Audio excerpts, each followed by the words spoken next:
some insight into what it's like to work in cyber. And they were crazy enough to hire me. And so here I am 6 years later, still hanging out in the cyber world.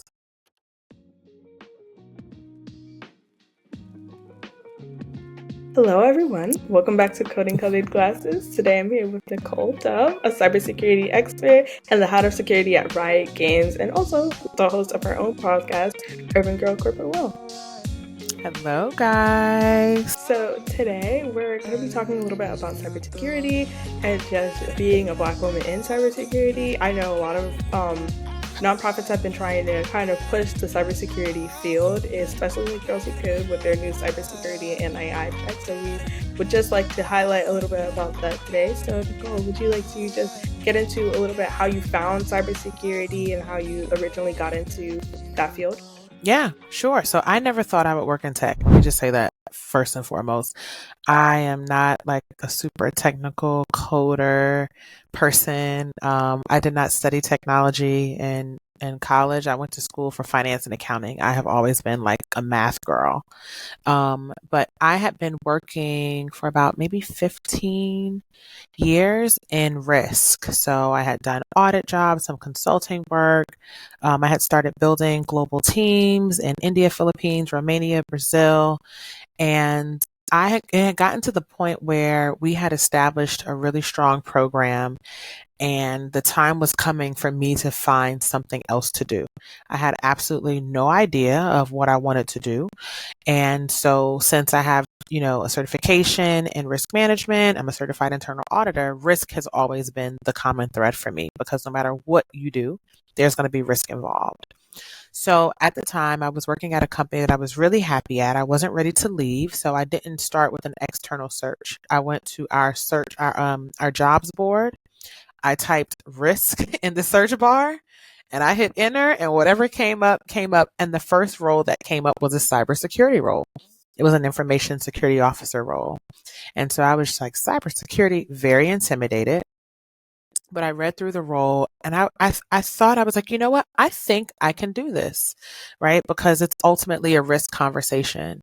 So because I was new to the industry, I did a little bit of research. I talked to some people who were in that role, some other people who had made the leap from risk to cyber, just to kind of get my confidence up and see, if other people thought that this was something that was possible, and getting some insight into what it's like to work in cyber. And they were crazy enough to hire me. And so here I am 6 years later, still hanging out in the cyber world. Wow, that's really cool, especially like just coming from like more of a mathy background, even though that kind of, veers its way into tech sometimes. That's right. But like me too, like when it comes to like just learning about tech, I didn't really like think of myself as even a math person. I really thought of myself as like a humanities, or I'm probably going to go to school for like reading or like literature and diving into histories and things like that. And it wasn't until I was like, okay, well, let me like have that like leap of faith and like jump into that world that I like decided to do that. So I really love that you talked about just taking the risk and risk being a common thread, because like it's so true. Like risk is something that you're always going to have to face. You're always going to have to deal with there being challenges. So along with being challenges, what are some barriers that you think that you faced like when you first made the shift from math and risk auditing to cybersecurity? I think the biggest thing I had to overcome was myself, right? Because, I remember sitting in some of like the first meetings in this role, and people were saying all these terms. I had no idea what any of this stuff meant. And, as an information security officer, sometimes you are the final decision maker on enterprise wide or business unit, encompassing security risk. And I was very intimidated, like frightened even, right? Because you feel like you're in a room with really smart people who are speaking a different language. And I pride myself on being a high performer. And so it was different to go from, an industry I had been in for 15 years and felt very comfortable in and held 2 certifications in, than to come into a new space where I was pretty much a baby. I was starting all over. So the first thing was like just getting over my imposter syndrome. It doesn't go away, right? But I think it was really about learning to work in spite of it. So when I was in these meetings and people are talking about all these different terms that I don't know, I would just write them down and I would just go Google them and then go do some research on them, right? Like, let me find a LinkedIn learning class where I can learn about this for an hour and understand what this means, or let me listen to a podcast and hear what people are saying and how they're combating these threats. So that was a big one. The second one that I think is a general barrier getting into cybersecurity is it's the challenge that newbies have. When we look at these job descriptions for cybersecurity, they're asking you to have, years of experience, and these are for entry level roles and certifications, but most of those certifications you can't get without experience, and you can't get the experience without experience. So like, how are people who are new to this industry really supposed to find their way in? And I think what it's going to require, especially when we look at we always hear about the cybersecurity talent gap and how many millions of roles there are that are unfilled. And we also know what a threat that is, not only to our business environments, but to, society. We've got to figure out a way to bridge that gap. What I always recommend for people to do is exactly what I did, is leveraging transferable skills, right? So thinking about the different projects I had been on, thinking about, the expertise that I had built from a risk management perspective. How can I pull that into the cybersecurity space? Because ultimately cybersecurity it's about tech, but it's also about people, because you can have all the great tech that you want, but the number one way that a lot of companies are getting breached are because of people and phishing, right? So just figuring out a way to leverage skills that you already have and align them with roles, and understanding the different roles and domains in cyber can really help a lot. However, it is not enough to, bridge the gap of the challenge of, we expect people to come into entry level roles with years and years of experience. It's pretty impossible. Yeah, I definitely can see and understand that. I hear you, and I hear the millions of other people who have been complaining about the same exact problem of not finding work because they need the experience, but they don't have the experience because they're fresh out of school. Yes. So how are they supposed to find this experience? And I know that the talent gap, talking about the fact that there are so many jobs but not enough people to fill them. How are these people supposed to fill their jobs if they're not able to get hired? So just going back so we can make our audience very clear and aware of cybersecurity, what are the domains of cybersecurity, and what do you think would be some transferable skills in terms of cybersecurity? And even maybe your own definition of cybersecurity itself, because it could be a little bit different for some people and different for some people, depending on how you're viewing it. Maybe you're viewing it more from a risk auditing lens and perspective. So when I think about cybersecurity, I think about protecting the processes, procedures, tools, and people that are in place to protect the technology ecosystem of an organization, right? That organization can be your house, that organization can be your job, but what are the collective processes? What are the collective tooling? What are the collective people or teams that work to protect that technology infrastructure? So it's really keeping people out, right? From an identity and access management perspective, which is one domain. There's also your network cybersecurity, right? So looking at your infrastructure and your networking and embedding controls within that technology to protect everything that's within there. There's also product security and application security. So making sure that the products that companies develop are secure by design, are secure when deployed. Same thing for applications, whether it's applications that we use as an organization or applications that we sell to others as an organization. There's third party security, right? So the different vendors that we work with to conduct day-to-day business, right? Making sure that they have a sufficient, robust cybersecurity posture. There's security awareness and training that's driving security hygiene, best practices, and mature behaviors among your user population, because cybersecurity is not only the responsibility of the cybersecurity team, it's actually everybody's responsibility. let's see, there's so many different layers. There's security operations, right? So these are the people who are monitoring our network for nefarious activity. They're identifying incidents, containing incidents, getting the wrong people out of the system, figuring out how these incidents happen, doing the root cause solutioning, and then deploying and enhancing controls so that we fortify our network so that those things don't happen again.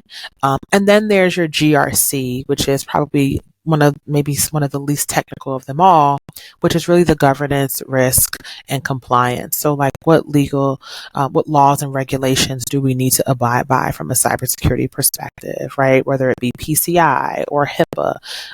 Some of these are industry specific, some of them are regionally specific.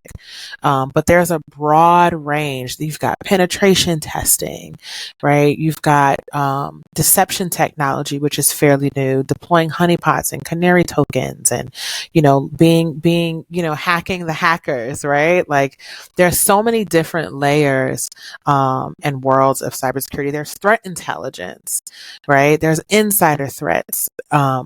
Vulnerability management. I mean, there are so many different pockets of cybersecurity, but I think we covered, the big chunks.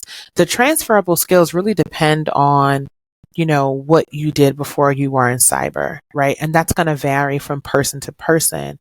But there are some things that I see being consistent in some roles. So for example, like innovative solutioning, right? Like being able to design controls or test the operating effectiveness of controls. Compliance is a big one, right? Because typically there's going to be compliance all over the place in any company, whether you're on cybersecurity or not, but being able to understand how to identify laws and regulations, how to carve out if the criteria for that applies to you, and how to figure out how to craft an operational plan based off of what that law or regulation is requiring. That is an amazing skill, right? Being able to negotiate or influence if you want to be a BISO, like, that's huge.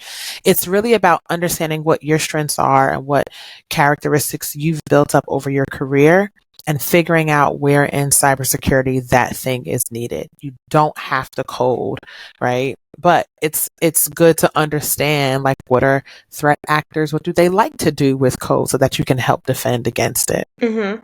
I think that was such a comprehensive understanding of cybersecurity. Like before, I've like my cybersecurity little bubble is like this big, and I feel like I just okay, I just expanded right there. But yeah, that's such a good explanation. I really understood that. I really heard what you were saying.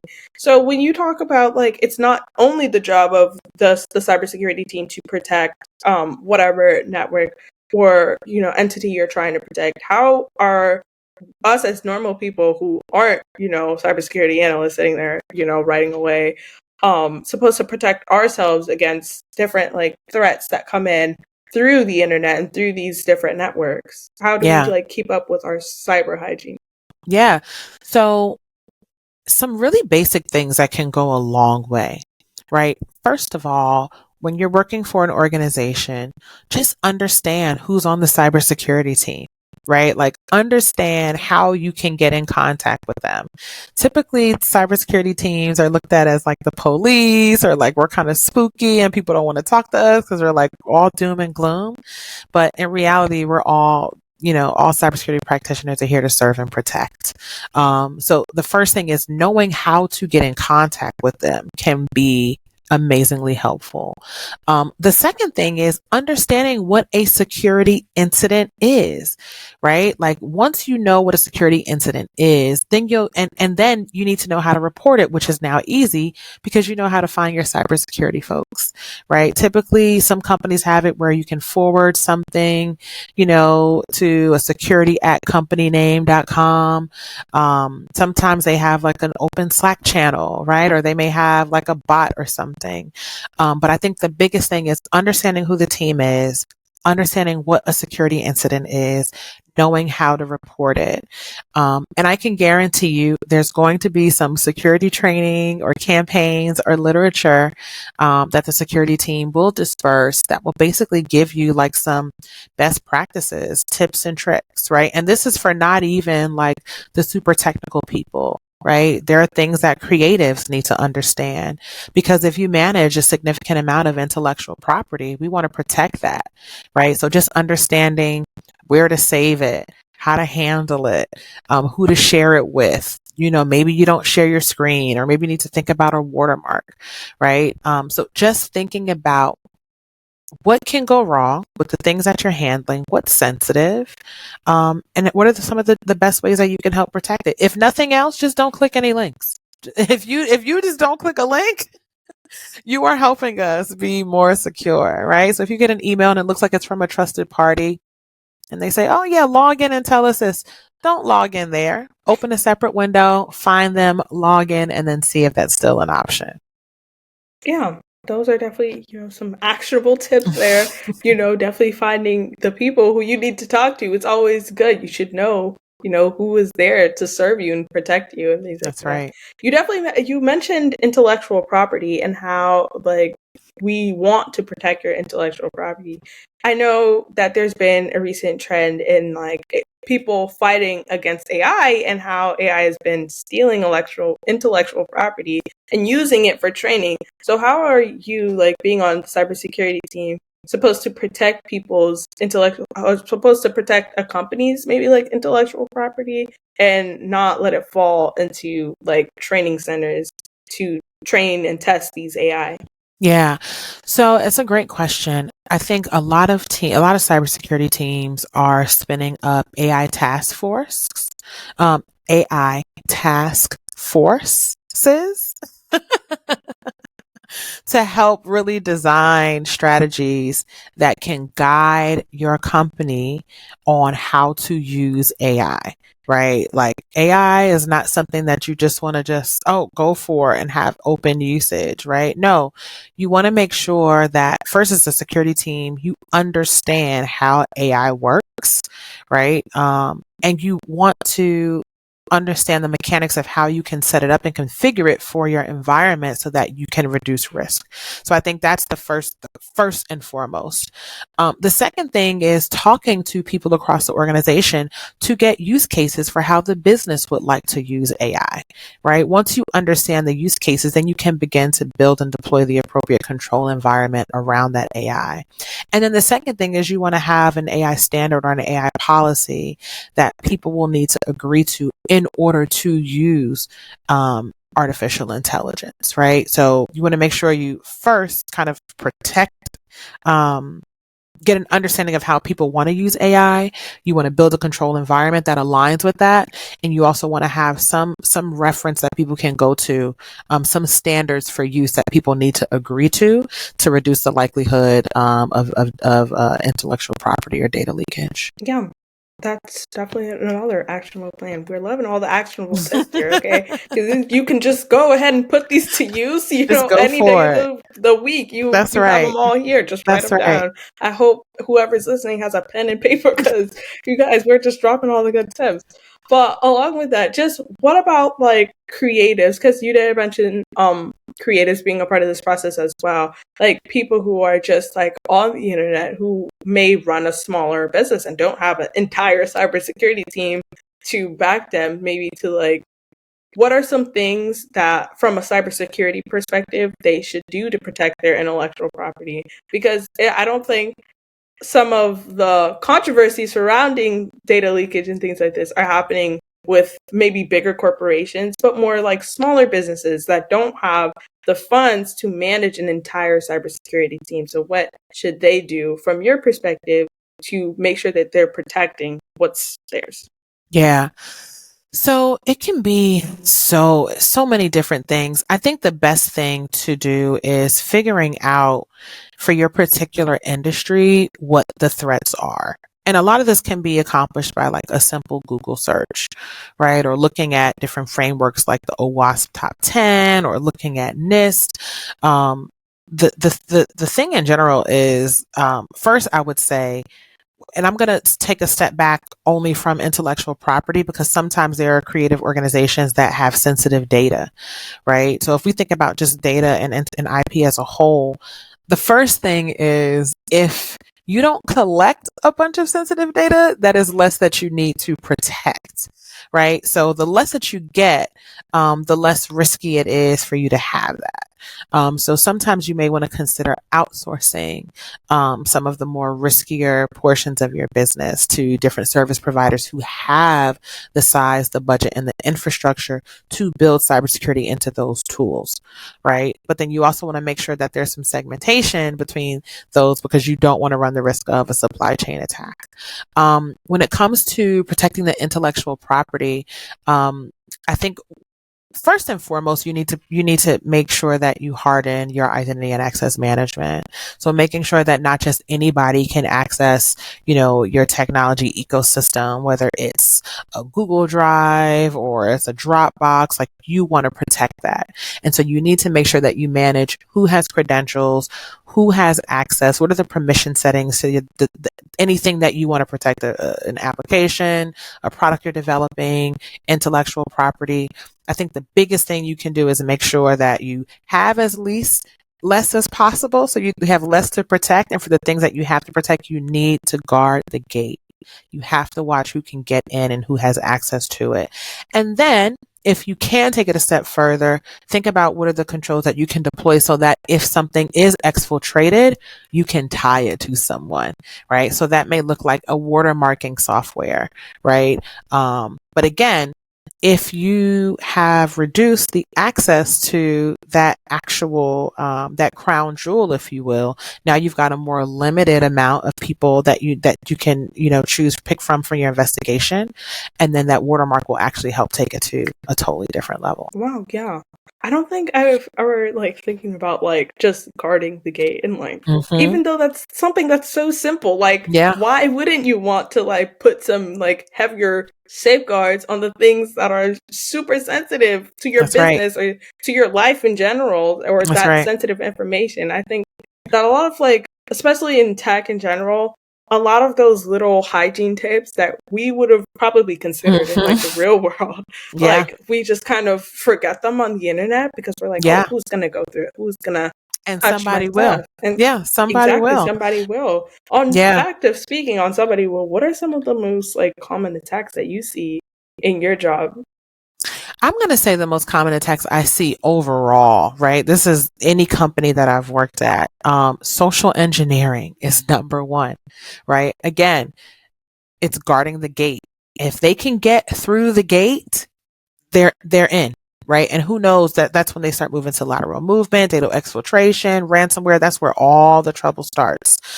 So typically the most common attack vector I see is through identity and access management. So that can be credential harvesting and credential stuffing. This is why we always recommend that people do not use the same password that they use at home, at work, right? The more you can diversify your passwords, the harder you make it to complicate your cybersecurity posture. Because what happens is there's some vulnerability exploitation, there's some credential harvesting that gets done by bad actors where they get people to enter credentials, right, into a site that looks like it's trusting. And then what they're going to do is they're going to take those credentials and go what we call credential stuffing or credential dumping against a whole bunch of websites, and we're going to see what works. And now we've got access, right? So making sure that you diversify your passwords is so important. Also, multi-factor authentication can help with identity and access management. So I typically see a lot of incidents where there is infrastructure, the infrastructure gets permeated because of cred stuffing, but that MFA, that multi-factor authentication, right, that extra 6-digit code or that YubiKey could have really helped prevent it. So that's always a big one. Malware, right? Malicious software. Like people are just downloading stuff, oh, I need this tool. Let me just go grab it. They'll download the tool, not knowing that the tool that typically you would have to pay for, but all of a sudden is free, is not really free. You've got some gifts of malicious software in there. And when you download it, you expose your entire network to it. So again, this is why cybersecurity is so much more than a tech thing. It's a people thing. And it's really about getting people to understand these risks and getting people to just think a little bit more before they act, right? But typically some of the most common attacks I see are around identity and access management. Oh yeah, that is pretty scary. Me, I don't want to. I'm gonna put myself a little bit like on the hot seat for a little bit. Mm-hmm. My passwords are that diverse. We got to get your password game together. I have to get my password game together. I let Google like create the password for me, but my actual Google is not like some type of crazy. Yeah, I gotta step it up. So you know what's funny? There was a recent attack that just came out. I was actually sharing the link with my team today. There's an exploitation strategy where the bad actors actually hacked Google Chrome and got access to all the passwords that people stored in Google Chrome. No. Yes. I think I'm gonna have to go in there and change after this because yeah, that part. I put all my purposes on Google. I do too. That I do too. But that's but I still recommend password managers because I'm not going to remember 30 different passwords for 30 different sites. There's also different strategies that people use to hack in a good way insecurities around password managers. So I remember I was talking to a business partner years ago and we were encouraging them to use a password manager to store their keys or what have you. And they were just like, well, all somebody needs to do is crack one password to get access to all these passwords. I was like, what, touche, good point. But Rachel Toback recently, who's an amazing white hat hacker, talked about this strategy called password salting. And so essentially what it is let's say you have all your passwords in whatever password manager, right? Well, the real password is not what you have in there. It's what you have in there plus one additional letter, number, special character. So even if somebody does come and get those passwords, it still doesn't give them access. So I thought that was a pretty cool way to like leverage a password manager more securely. Because, as cybersecurity folks, we are critical and we don't trust anybody or anything, even the security tools. So I don't think if I was a cybersecurity analyst or manager, I don't think I would trust anybody. Why would you trust the internet? You can't go back to normal life. You cannot. After you've seen everybody get hacked and how all the ways that people can infiltrate and get your data. I don't think I would. I don't think I would probably be on the internet. I think I would just become once you see behind that curtain, it's like, oh, this is for real. Okay. Yeah. Okay. Yeah. That's why I like to live in front of the curtain. I'll talk. That part. Hear about your side of the story because you always want to get a diverse perspective, but I can't be behind the curtain. I got to be in front. So it's intense. Yeah, I can see how it could be intense. Do you think that in the world of like cybersecurity, do you think that it's made you just kind of like harden up to the internet like more, just like in terms of like downloading new apps or just hopping on new waves? Like now in our world of like fast growing like micro trends pop up in 2 days and then they're gone in the next 3 days. Yeah. Do you think like you're just like, okay, I'm out of that trend completely. I can't be a part of it because I don't know who's going to come out here and steal my data. So working in cybersecurity has definitely made me more cautious in my interactions when it comes to sensitive data, when it comes to the internet. Like I personally enable MFA on all of my bank accounts, investment accounts, social media accounts, everything. You would be surprised at like the low adoption rate of multi-factor authentication across technology products. It is crazy. I think formerly known as Twitter, it was like less than 20% of users had MFA activated. And we've seen the crazy cybersecurity stories from people like taking over public figures' accounts and getting money from people, and like, it's wild.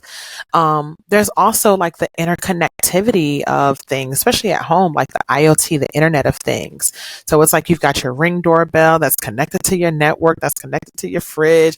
It's too much connections. It's way too many connections, right? So like even at home, like I've got segmented networks. I talked about like the MFA that I do, the password managers that I use. I don't like a lot of times I don't put my whole name in if I'm like scheduling a reservation. I'm just super, super cautious about everything. But yeah, it has made me a lot more cautious about the things that I do, the things that I share, leveraging technology, because it doesn't go away. It's always there. Yeah, and I think that that's so crazy that people do not try to multi-factor authenticate on X or Twitter. Mm-hmm. I think that's actually so crazy because when you think about Twitter as a whole, like it's not a place where you're just like influencing per se. You're putting your opinions and like Yeah. talking about like experiences that you've had that are influencing the way that you think, or talking about videos that you might deem relatable and things like Yeah. that. And it is so easy to kind of connect the dots. I don't know if anybody has seen, but there's a really good YouTuber who's part of the FBI or CIA, I forget, but he like tracks data points, and using different Twitter accounts, he can find out the personalities behind Wow. a certain account. Yeah. So recently he went on Twitter or X to find out the identity of a very popular right-wing account. And he linked it back to another public figure who was very popular in the right wing as well. So I think Wow. that just not having those like security like procedures in place is just Yeah. like, why Yeah. don't you like Yeah. somebody can find you and then put your Mm-hmm. information on the internet for all Yes, they because it wasn't can. like he blurred out who it was. You Mm-hmm. know who it was, who was behind the account, and he could say with pretty good certainty that it was him. Like Wow. I think that's pretty crazy. But you Yeah. talked a little bit about segmented networks. I don't think I've ever heard that term before, and Yeah. like just having different and everything just being too connected. I don't think I've ever heard that before. Could Yeah. you talk a little bit more about Yeah. that? Network segmentation is just so, like how you have your computer on a Wi-Fi network, right? It's just like what you do is you have separate networks for separate things, right? What a lot of bad actors like to do is when they penetrate your network, they do what's called lateral movement, so that they can move around and see what goodies they want to get their hands on. But if you have different things, or your different crown jewels, if you will, on different networks, it's harder for them to attack everything. And it also restricts the blast radius, if you will, of that attack, right? So think about it like having 3 different bank accounts, right? So then you've got your checking account at Bank of America, you've got a savings account at Chase, and you've got an investment account at Citibank, right?